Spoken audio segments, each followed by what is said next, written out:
Salut tout le monde, Yvan Campbell, professeur adjoint clinique Université de Montréal, kinésiologue à l'hôpital du Richelieu. Et aujourd'hui, je vous propose un quiz pour tester vos connaissances en réadaptation par l'exercice et évidemment en prévision de notre formation sur les tendinopathies qui s'en vient prochainement. Eh bien aujourd'hui, le thème, c'est les tendinopathies. Donc, votre première question pour aujourd'hui. À quel moment l'introduction de l'exercice est-elle appropriée lors de l'apparition d'une tendinopathie? A. Après 3 ou 5 jours. B. Il faut attendre au moins 7 à 10 jours. Ou C. Le plus tôt possible. Je vous laisse quelques secondes pour y penser.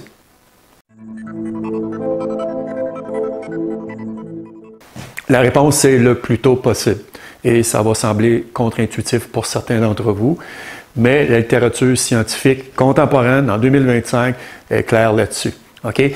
Pourquoi? Le tendon est excessivement sensible à l'immobilisation. Et à partir de 12 à 24 heures, le tendon, au niveau des fibres de collagène, parce que c'est les fibres de collagène qui donnent la solidité, la résistance aux forces tensiles du tendon, bien déjà le collagène va commencer à se désorganiser, à s'atrophier. Donc, il faut commencer l'exercice le plus tôt possible. Évidemment, il faut faire attention au niveau de la douleur. C'est pour ça que la gestion de la douleur à l'effort, quelque chose qui est fondamental en réadaptation par l'exercice en contexte de douleur, bien, il faut bien gérer l'effort. Okay? Alors, il y a des techniques qu'on enseigne, qu'on va vous enseigner à l'Institut, comment gérer ça, comment concevoir l'architecture du programme pour pas, évidemment, initier une inflammation ou hausser l'inflammation et au moins maintenir la force tensile du tendon, à la limite même l'optimiser parce que c'est ça qu'on va faire en prévention secondaire.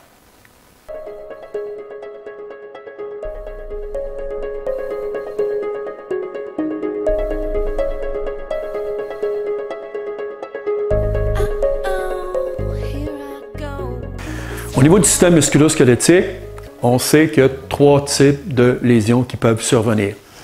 Une lésion soit traumatique, une lésion de surcharge ou une lésion dégénérative. Dans le cas de la tendinopathie se classe dans quel type de lésion?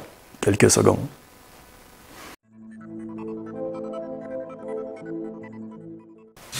Alors, ça fait longtemps que l'on dit que la tendinopathie est une blessure de type, c'est une surcharge. Okay? Et c'est vrai.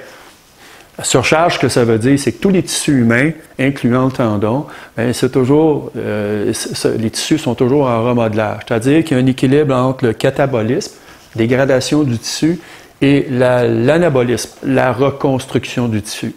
Alors, quand mon tissu tendineux se retrouve en surcharge, c'est-à-dire que j'impose à mon tendon des exigences physiques qui vont dépasser ses capacités à se régénérer, à se reconstruire. Bien, à ce moment-là, j'ai une surcharge. C'est-à-dire que le catabolisme va être plus grand que mon anabolisme. Je vais me retrouver avec de l'inflammation et je vais me retrouver avec de la douleur et tous les signes et symptômes que l'on connaît pour la tendinopathie. Bien, il y avait c'est une petite question piège. C'est pas juste maintenant, on sait, mais c'est assez récent ça. Okay? On sait que oui, blessure de surcharge, mais le tendon, dû à plusieurs facteurs, entre autres la sénescence, le vieillissement, le diabète, les maladies cardiovasculaires sclérotiques, les maladies des vaisseaux, ben c'est maintenant considéré comme la maladie est considérée comme dégénérative aussi. Okay? C'est-à-dire qu'avec le temps, encore une fois, le catabolisme va surpasser l'anabolisme et le tendon va perdre de ses capacités et ça va prédisposer le tendon à une surcharge. Ce qu'on faisait avant qui ne nous causait pas de problème, maintenant, ça nous a causé une surcharge à cause de la nature dégénérative de la maladie.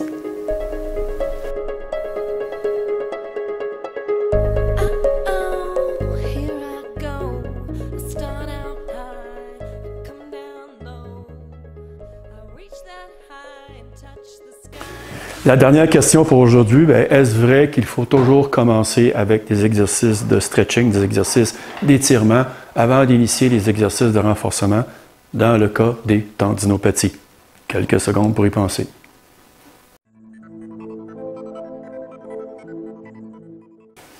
Un des symptômes de la tendinopathie, ce sont les raideurs. Et on pourrait penser que les raideurs provient d'un manque de flexibilité qui est peut-être lié à la maladie. C'est pas ça du tout.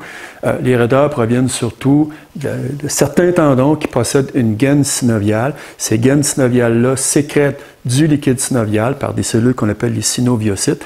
Et ce liquide-là, justement, quand il y a de l'inflammation, ce liquide-là perd de sa propriété de bien lubrifier le tendon. C'est l'inflammation qui crée ça.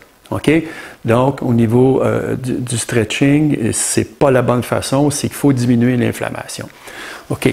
Et l'autre chose aussi, c'est qu'au niveau des étirements, il y a certains auteurs maintenant qui ont montré que les étirements, dans certains cas, surtout quand le tendon est fortement compressé, les étirements vont altérer, vont agir sur les ténocytes. Alors, les ténocytes, ce sont les petites cellules qui sont à l'intérieur du tendon et qui sont responsables pour la matrice extracellulaire, sont responsables pour le maintien, entre autres, du collagène.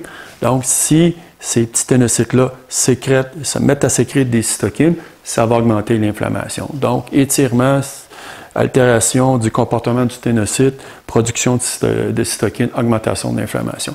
Alors, le concept fondamental en réadaptation par l'exercice au niveau de la tendinopathie, c'est ce qu'on appelle la mécanotransduction. La mécanotransduction, c'est la capacité que encore une fois, mon petit ténocyte, ma cellule, de bien sentir les tensions mécaniques produites par les exercices de musculation, de bien sentir ces tensions mécaniques-là et de faire en sorte que le ténocyte, étant donné qu'il est stimulé, qu'il détecte le stress mécanique, va sécréter plus de collagène. Alors, quel type de régime de contraction qu'il faut utiliser? On a longtemps pensé, encore une fois, que c'est surtout le régime de contraction musculaire de type isométrique. C'est pas juste isométrique, on doit utiliser aussi des contractions concentriques et des contractions excentriques. Okay? L'intérêt, par contre, d'inclure la contraction isométrique à l'intérieur même du protocole, c'est que la contraction isométrique a un effet analgésique.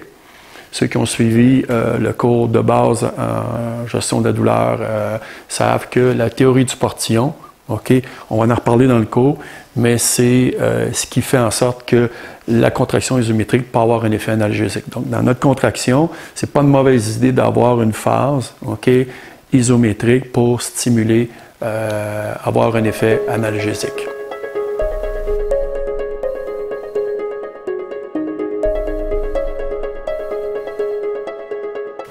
Bon, c'est ce qui conclut notre petit quiz sur les tendinopathies pour aujourd'hui. Donc, j'espère que vous avez une bonne note. Sinon, si vous voulez approfondir ces notions-là, en fait, vous mettre à jour, la formation sur les tendinopathies s'en vient dans quelques semaines. Juste aller sur le site et de vous inscrire. Puis, j'espère de vous y retrouver. Puis, on va en parler un petit peu plus en détail. Merci. Bonne semaine. À la prochaine.